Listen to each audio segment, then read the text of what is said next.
Alright, we're in a 98 Chevy S10 with the 2.2 liter 4-cylinder. Gonna look at some fuel system PIDs. First off, our tank level is at 54%, and our EVAP vent solenoid is off, and that's normal. It will be turned on by the PCM. Our fuel tank pressure is at 0.4, and this voltage at the sensor is 1.43.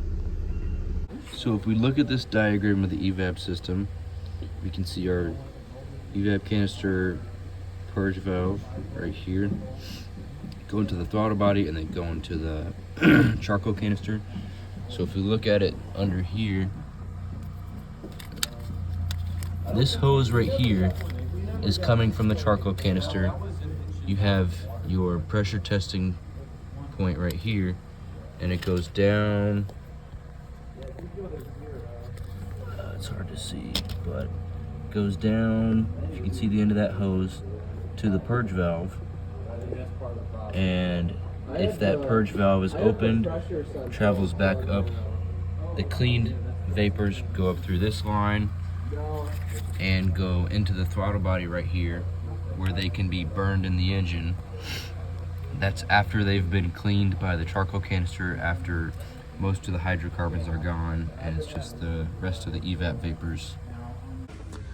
So here's our fuel tank, and this is our charcoal canister.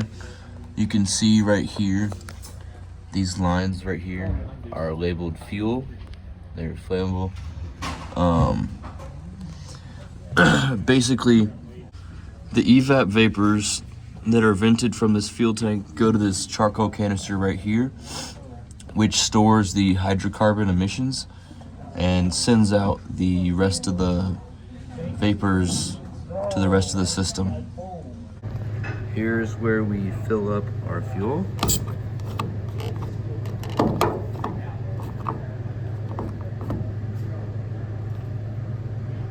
Got a seal on this gas cap. If this seal goes bad, you may have an EVAP system leak. That's where the fuel is filled. And when we tighten it, it's got to click 3 times. Here's the gas cap from the S10. I didn't know this, but newer cars don't even use a gas cap anymore.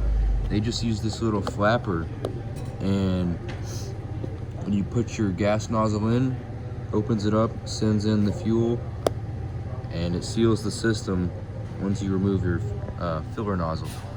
And here's a diagram instructing you to fully insert the filler nozzle so that it goes past this little flapper and infiltrates the system. So now we're doing a smoke test of the system.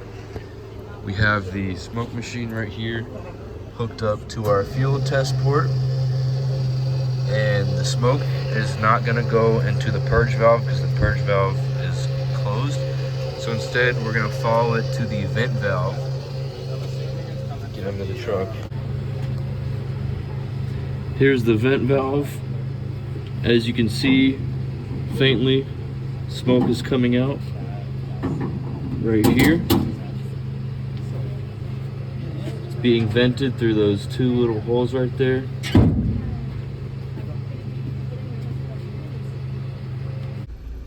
Alright, so now we're looking at our vent solenoid. So the whole reason the vent solenoid is there is to equalize pressure in the system.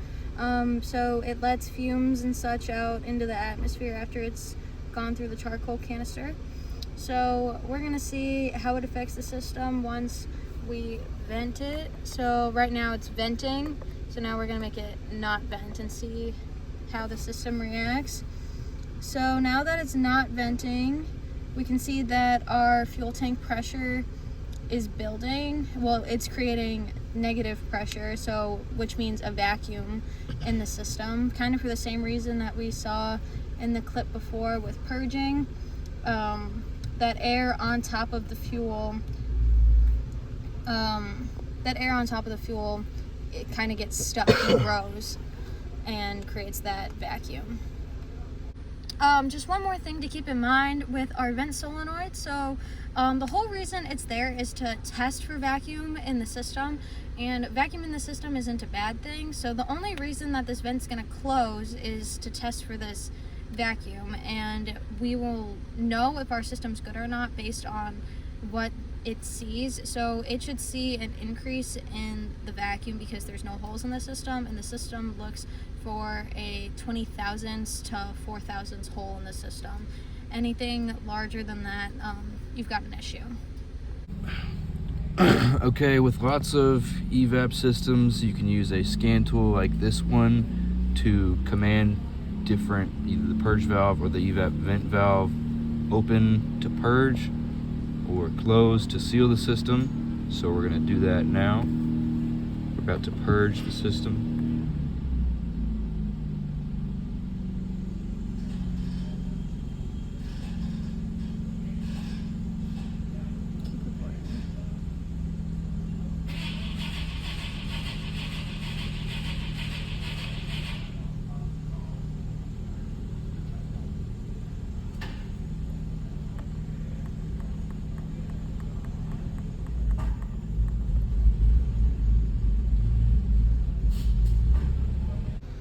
Alright, so we just set a code that the vacuum was too strong. So in the last clip that you just saw, I upped the purge percentage. So as I kept clicking, you know, the purge opened more and more. So when you're purging the system, the vent closes.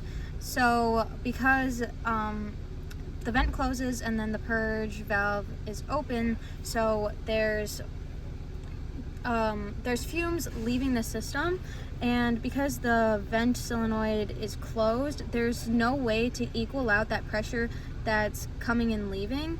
So because there's only fumes leaving and there's nothing coming in to equalize that out, so because of that there was too much vacuum, and you heard the car actually bog out a little bit, so there was too much negative pressure in the system.